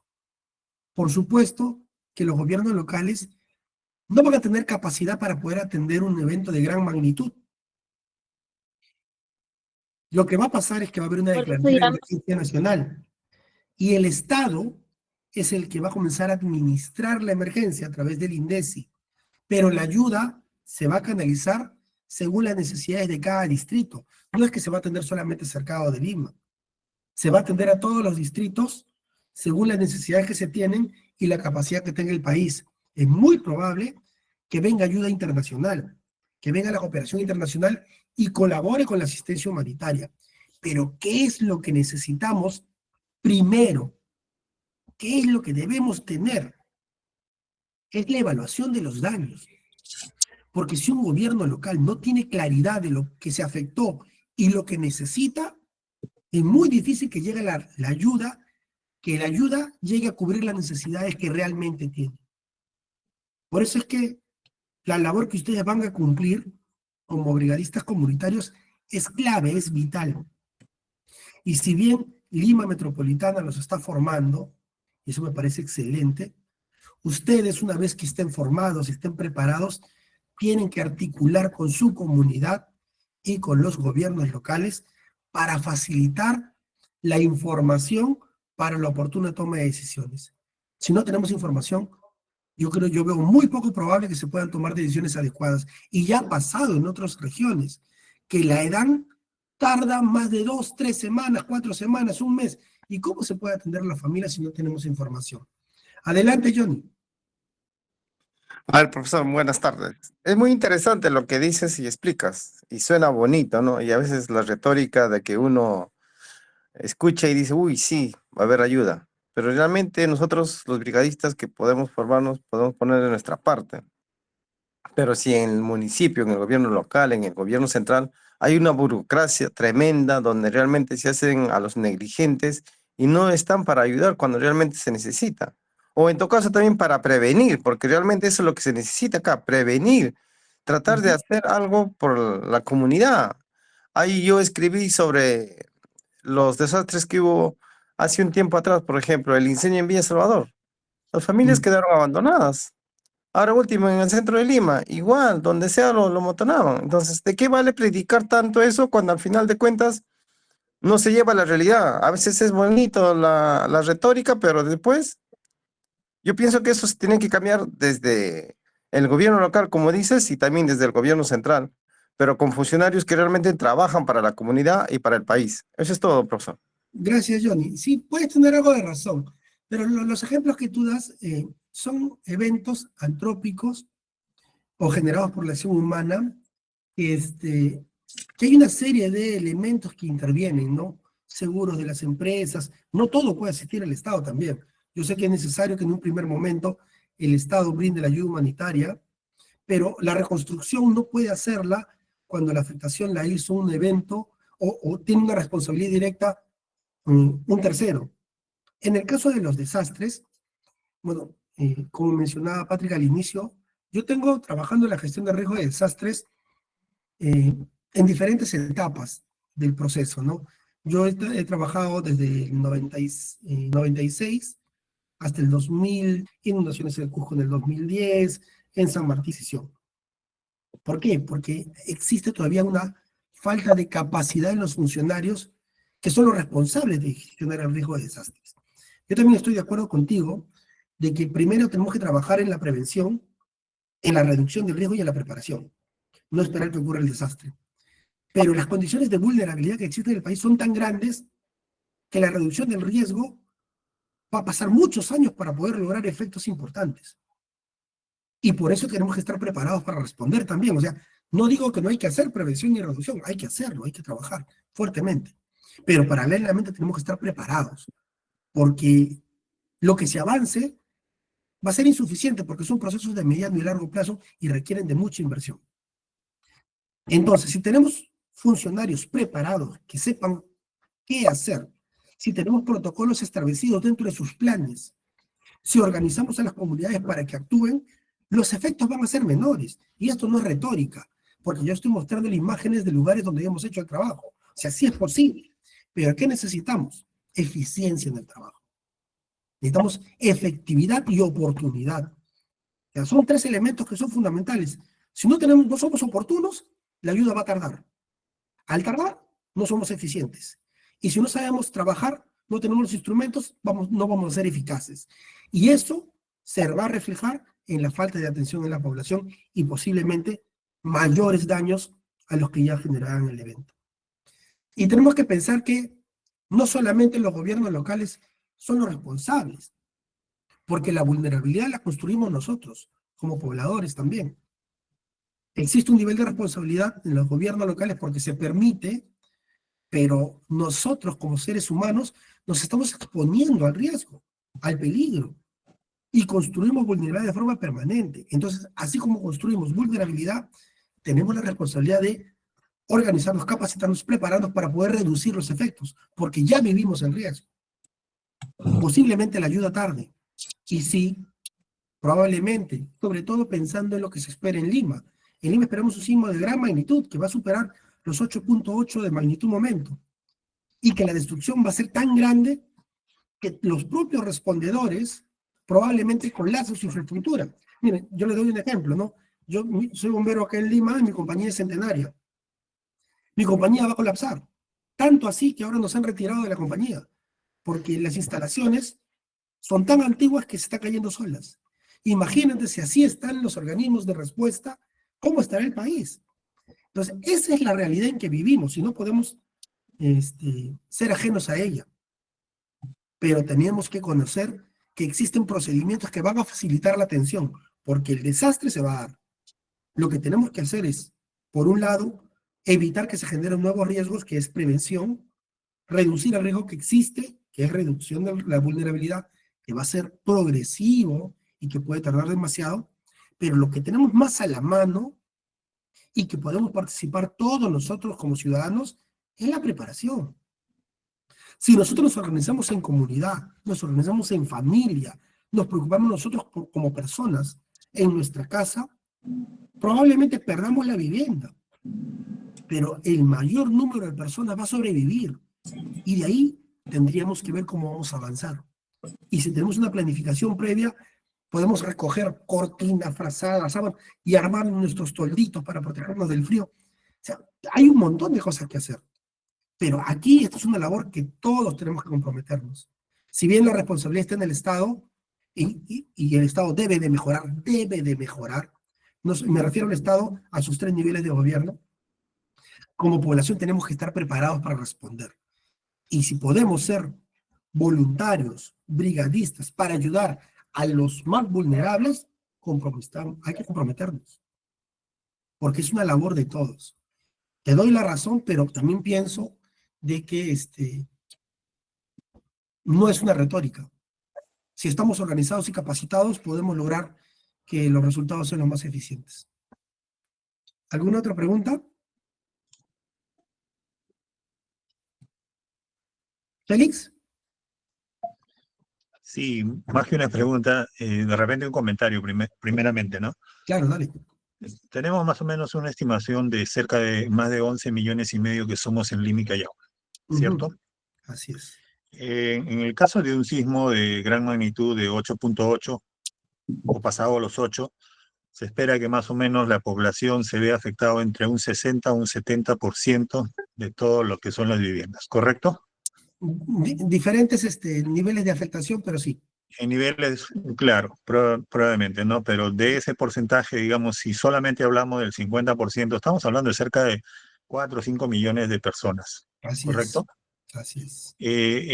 Todo lo que nos ha mostrado ahora son más dirigidos a zonas muy puntuales, ¿no? Y vemos que la ayuda es, digamos, más localizada. En cambio, en el caso de Lima, la gravedad se multiplica por muchos factores de lo que estamos viendo en los albergues, ¿no? Entonces serían demasiados albergues y la realidad no va a dar. Mi punto de vista o sugerencia sería, se está viendo parte del gobierno que ya que Lima está formado por gran parte de, digamos, provincianos, porque la mayoría somos de provincia, ¿no? O descendemos de provincia. Evacuar hacia las provincias, hacia las familias, para que, digamos, las personas que no puedan salir de Lima, baje el número de damnificados dentro de Lima. Si hay posibilidades de que alguna familia busque refugio con familiares en otras regiones, como pasó en la pandemia, no sé si se acuerdan, en la pandemia muchas familias fueron a Perdón, regiones disculpe que le corte, pero o sea, desde el gobierno se está viendo eso, o sea, me refiero a movilidades, porque en el tema de, usted sabe, ¿no? El momento que se suceden las cosas, lo que menos va a haber es dinero, ¿no? Porque los bancos van a colapsar, o sea, el tener la plata en casa es insuficiente, y si lo tienes en el banco no vas a poder disponerla. Quiero responderte la pregunta justamente eso. Sí. Entonces, fueron porque sentían que allá podían tener oportunidad de poder proteger mejor las condiciones de seguridad alimentaria de sus familias. Pero el Estado no te puede decir tienes que ir. ¿Me entiendes? El Estado lo que tiene que hacer es buscar la forma de asegurar, darte las condiciones necesarias para que tú puedas sobrevivir después de este tipo de impacto. Y si no lo puede hacer, va a tener que declararse en estado de emergencia nacional y abrir la puerta a la cooperación internacional. Esa es la labor del Estado. El Estado no puede restringirte el acceso al territorio. Ni tampoco te puede decir, ¿sabes qué? Tienes que irte. No puede ser una estrategia. Eso tiene que nacer de la propia necesidad. ¿Acaso en la pandemia el Estado no dijo, por si acaso, los que tienen familia en provincia, váyanse a provincia? No puede hacer eso. Pero lo que va a hacer es establecer los procedimientos que se requieren para la atención. Probablemente sea insuficiente lo del Estado, y es así. Y pongo estos ejemplos porque son los ejemplos que han habido en el país. Y se espera un gran evento en Lima y va a haber muchos damnificados probablemente. Los procedimientos no tienen que cambiar porque son los mínimos indispensables. Lo que va a faltar es la capacidad de respuesta, que es diferente. O sea, tú puedes decir, sí, pero ese procedimiento se aplicó en el norte porque era más focalizado. Perfecto, claro que sí, pero el procedimiento es el mismo. Fue más eficiente, fue más rápido porque habían recursos para poder atenderlo. Pero cuando ocurre en Lima, el procedimiento va a tener que seguir siendo el mismo. Probablemente sea menos eficiente porque no va a haber recursos para atender a toda la población. Pero La población necesita de agua, la población necesita de baños, necesita de techo, necesita de acceso, necesita que elimine sus residuos sólidos, lo necesita y lo va a necesitar. Entonces tenemos que ir priorizando las estrategias. Muchos locales públicos que van a estar en pie van a servir como albergues. Por eso decía, hay 3 tipos de albergue. Ahorita les mostraba el campamento porque es el que más rápido ustedes identifican, pero las familias de acogida van a tener que funcionar. Los locales públicos van a tener que tener personas refugiadas y sin irme muy lejos. En el año 2015 hubo los huaicos en Chosica y las familias se alojaron en el Coliseo y en un local público. No construyeron un albergue. Entonces, por eso decía, el albergue temporal tipo campamento va a ser, en mi opinión, la última estrategia, porque por más que le demos buenas condiciones en el albergue, es difícil vivir en albergue. Y te lo digo por experiencia, porque yo fui damnificado del terremoto de Nazca en el año 96 y viví en un albergue. Y es difícil. Nadie quiere, yo no le deseo a nadie, por más buenas condiciones que les podamos dar, no le deseo a nadie que después de un terremoto viva en un albergue. Pero va a ser una necesidad. Entonces lo que tenemos que hacer es tratar de que las condiciones sean lo mejor posibles para que el sufrimiento no sea tan grande. Porque ya va a haber sufrimiento. Imagínate que a partir del sufrimiento que tienen las familias por haber perdido todo producto del desastre, las hagas pasar peores condiciones en un espacio inadecuado.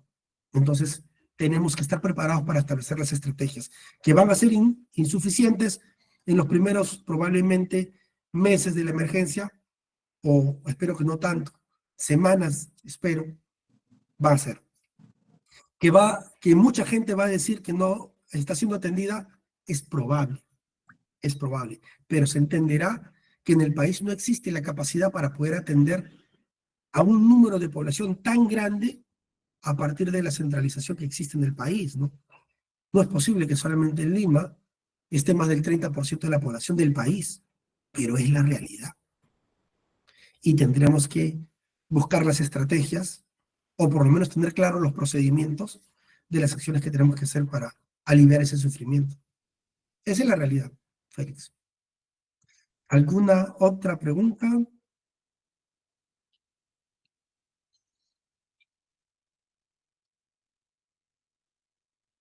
Félix, ¿ha vuelto a levantar la mano?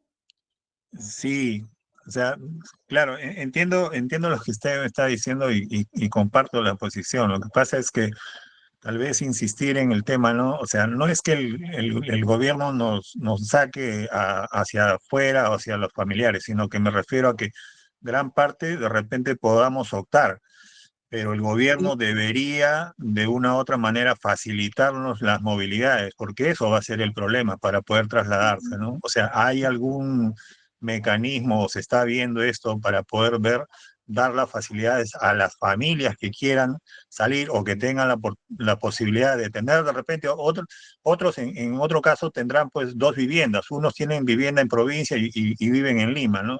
Y van de vacaciones, pero en este caso podrían albergarse hasta pasar lo más crítico y regresar nuevamente a Lima, ¿no? Eso era mi inquietud, ¿no? Yo lo veo poco probable porque yo creo que van a estar priorizando refugios y alimentos, agua. O sea, movilidad, yo creo que el esfuerzo va a estar más orientado a cómo restablecer los servicios, cómo atender a las familias. Entenderás que las carreteras pueden estar destruidas inclusive, producto del sismo y el tsunami. Raíz-Cleritz, así es. Buenas noches. ¿Cómo Sí, estás? creo que mi compañero está bien al extremo, ¿no?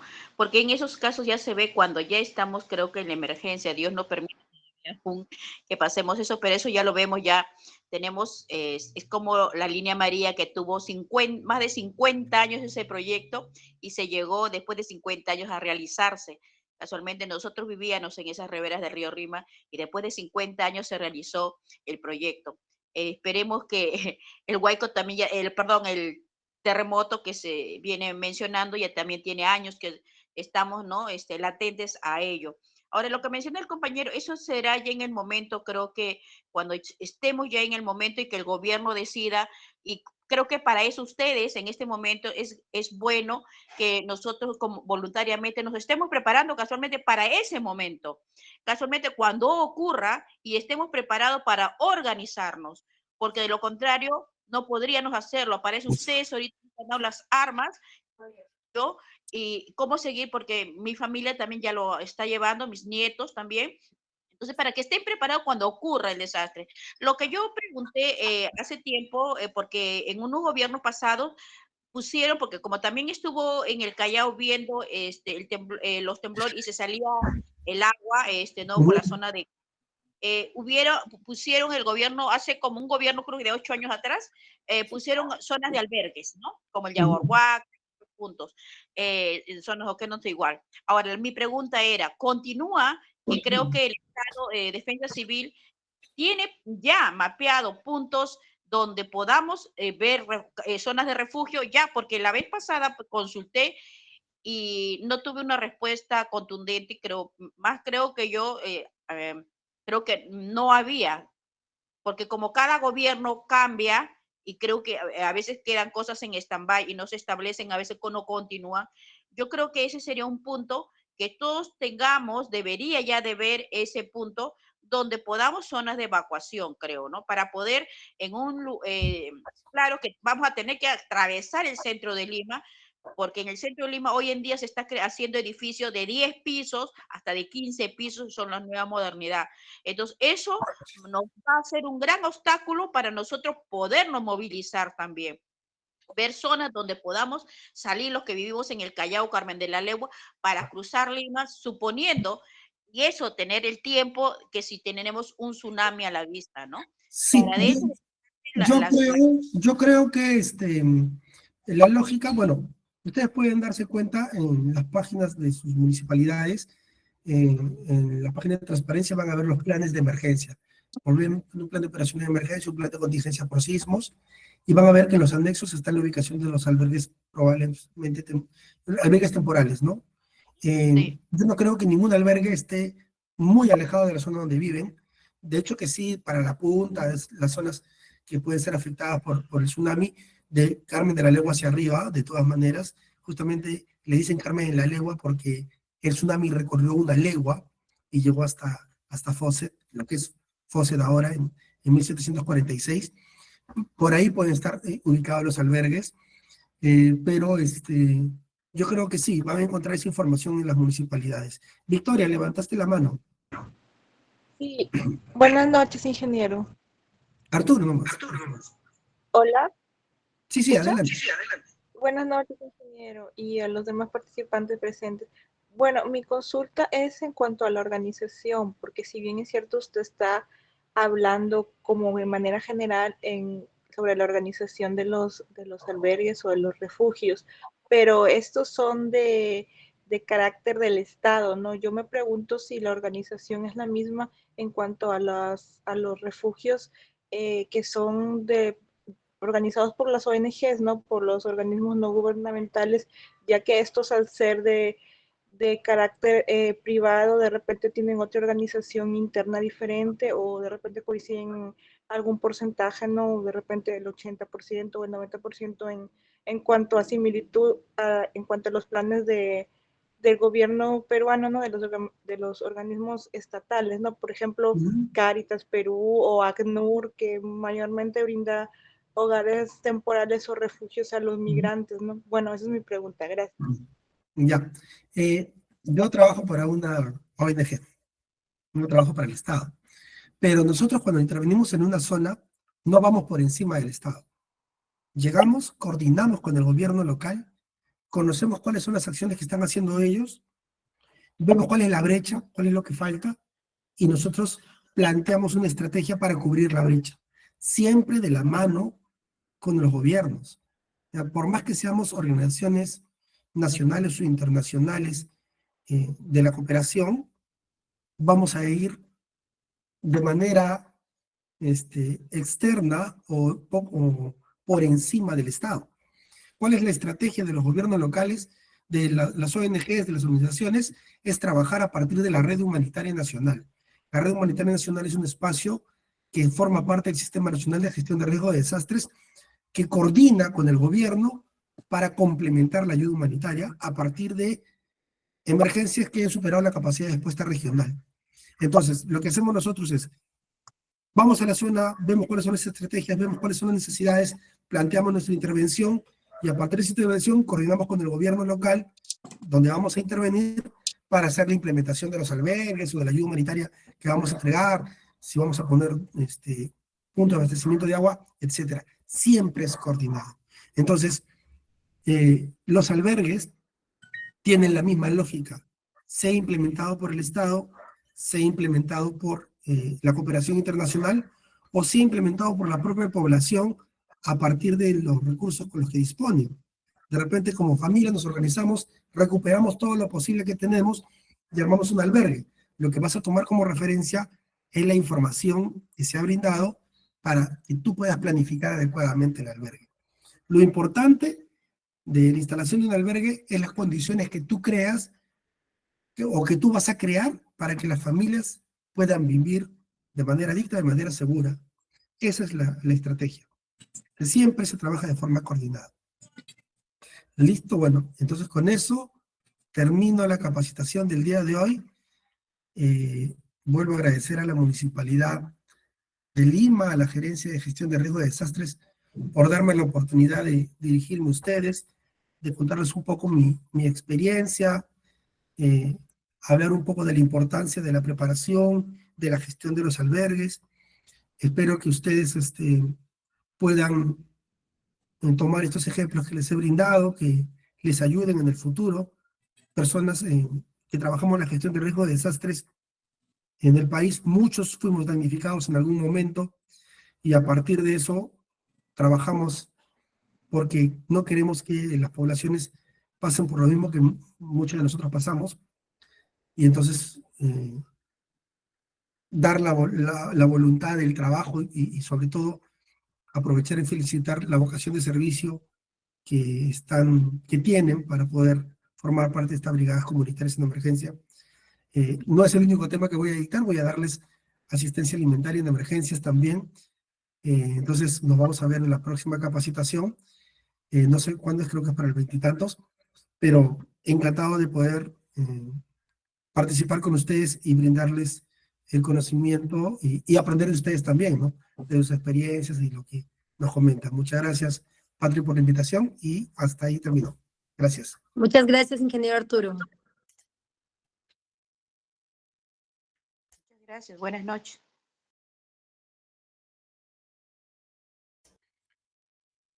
Patrick, ¿estás por ahí?